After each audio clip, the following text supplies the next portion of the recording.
Bienvenue dans une histoire, une recette.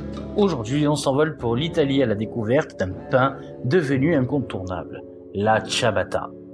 Son nom signifie pantoufle en italien, et ce n'est pas un hasard. Avec sa forme allongée, sa croûte dorée, ce pain moelleux est né dans les années 80. À l'époque, un boulanger vénitien, Arnaldo Cavallari, voulait rivaliser avec la baguette française en créant un pain parfait pour les sandwichs. Mission réussie. Aujourd'hui, la ciabatta est partout. Croustillante à l'extérieur, alvéolée à l'intérieur, elle accompagne aussi bien l'huile d'olive que la mozza fondante. Alors, prêt à mettre la main à la pâte? C'est parti pour la recette. Et on commence de suite par peser les ingrédients. On va prendre de la farine, 500 g, du sel, 12 g, de l'huile d'olive, 36 g, 2 sachets de levure boulangère et 300 ml d'eau. Il y a très peu d'ingrédients dans cette recette et il n'y a pas de sucre. Et on va pas faire lever la levure. Alors on commence de suite par peser les 12 g de sel.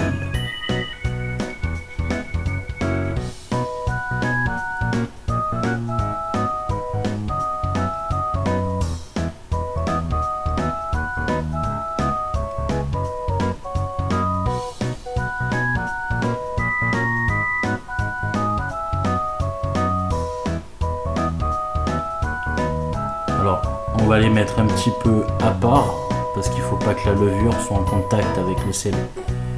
Et si jamais elle est en contact, il ne faut pas la laisser trop longtemps non plus.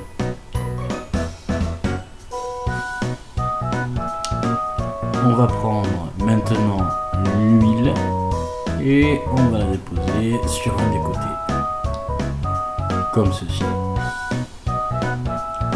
Cette recette, vous pouvez la faire autant avec la machine à pain qu'à la main.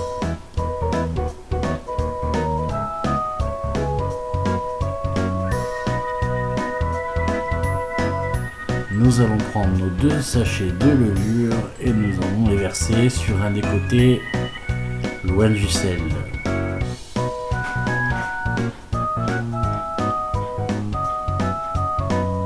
Et nous allons peser l'eau à 300 ml. Pas une goutte de plus.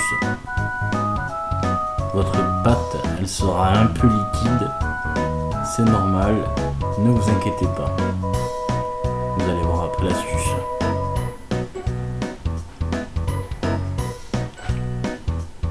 Et quand malheureusement il y a trop, on va venir en déposer un peu dans la tasse.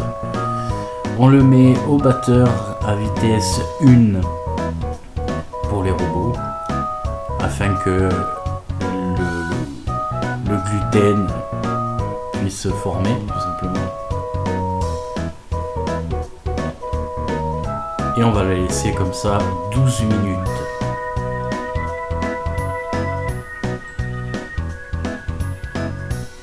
Nous passons au plan de travail que nous avons au préalable fariné. Voilà. Et on va étaler notre pâte dans un premier temps. Moi je la préfère assez fine. Et on va la replier en portefeuille comme ceci. On rabat les deux côtés. On refarine un petit peu. Et on va réitérer l'opération. Vous pouvez la faire 2, 3 fois, 4 fois.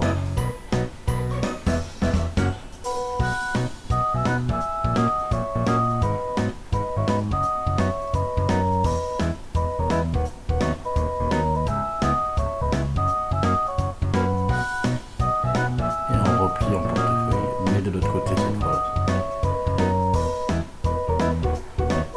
Voilà, comme ceci.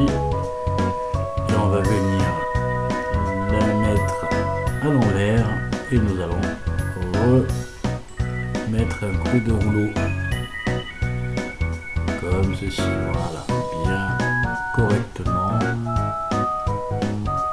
Et on va la retourner encore en portefeuille.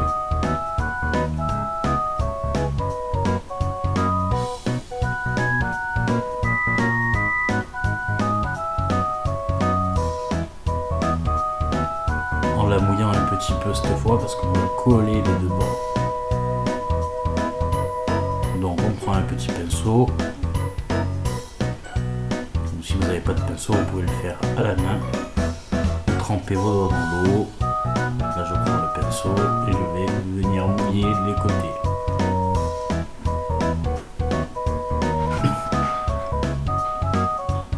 Pas énormément non plus, histoire que ce soit bien collé. Donc on va venir former une petite baguette.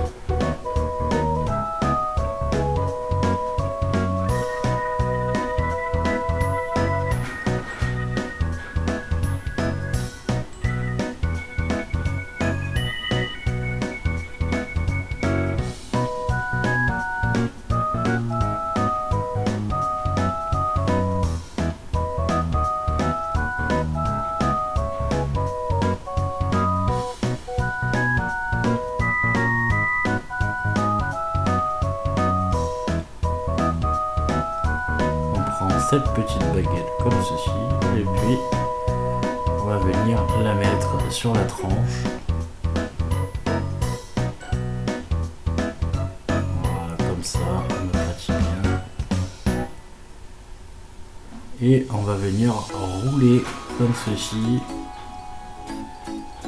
pour la mettre en boule.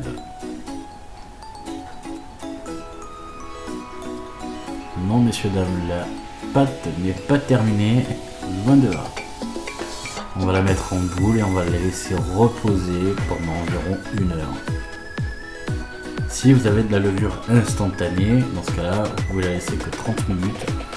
Mais même avec de la levure instantanée, je vous conseille quand même de la laisser reposer 1 heure. Plus le pain va, plus la pâte va reposer, mieux ce sera. On appuie un petit peu, si elle remonte la pâte, dans ce cas-là, elle est prête. Alors on va la fariner un petit peu, je vais vous expliquer pourquoi. Parce que quand vous allez la reprendre, elle va coller. Moi j'aime pas quand elle colle. Alors vous n'êtes pas obligé de le faire, mais voilà, elle est bien. Et on va la recouvrir. D'abord on va mettre un petit peu d'huile dessus, comme ça au moins elle sèche pas. Encore une fois, c'est pas obligatoire, mais au moins, quand on va la baisser après, il n'y aura pas de petits morceaux secs. Donc on prend notre petite huile et on va venir y déposer un petit filet. Et on les taille comme ceci sur la pâte.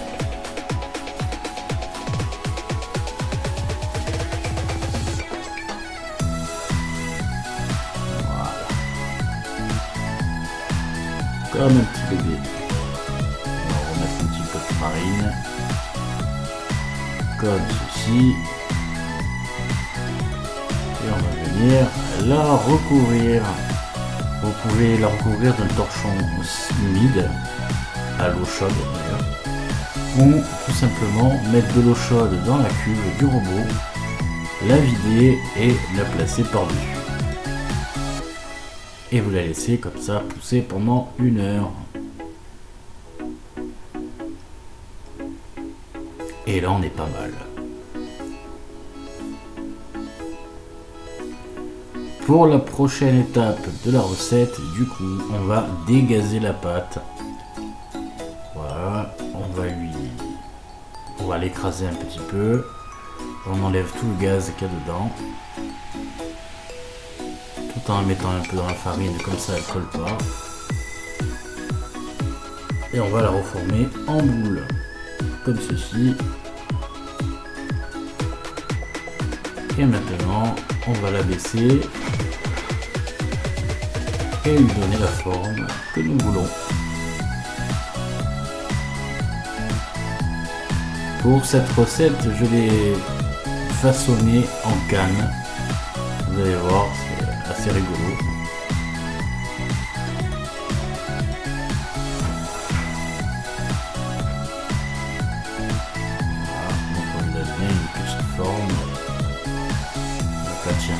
peu.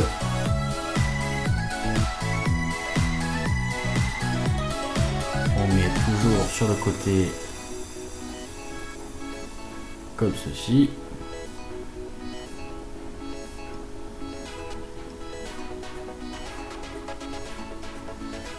Et on vient rabaisser un petit peu pour lui donner la forme finale.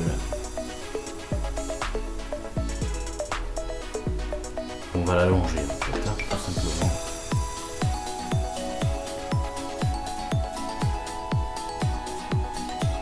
Voilà, on mouille un petit peu les bords.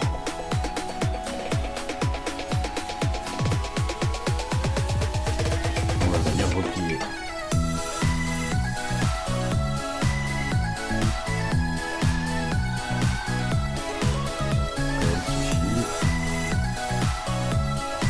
À cette étape-là de la recette, nous avons quasiment fini. On va venir l'aplatir un petit peu au niveau des bords pour emprisonner l'air.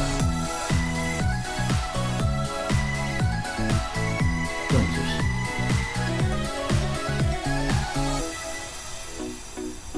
On la met sur la tranche.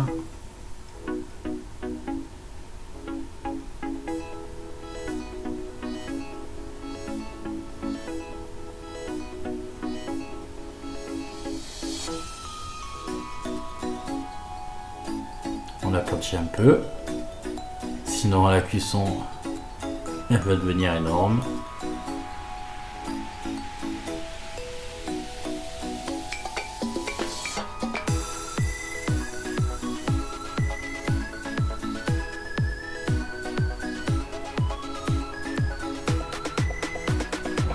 Comme ceci, et on va la taillader.